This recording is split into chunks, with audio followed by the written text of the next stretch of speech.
నా ప్రియ శ్రోతలకు నా హృదయపూర్వక వందనాలు. నేను స్వరకల్పన చేసి గానం చేసిన పాటలు ఇది ఒకటి. నాకొకరు ఉన్నారు నన్ను ప్రేమించేవారు,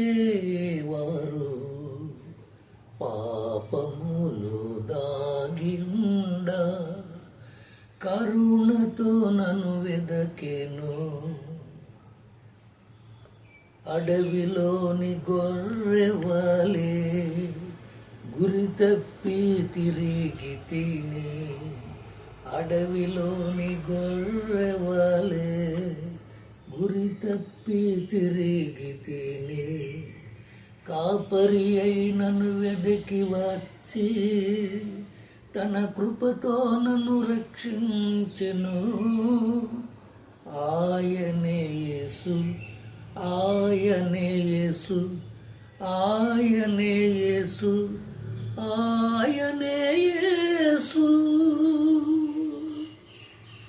నాకొకరు ఉన్నారు నన్ను ప్రేమించేవారు, కాపరి వెదకి వచ్చి తన కృపతో నన్ను రక్షించిన వారు.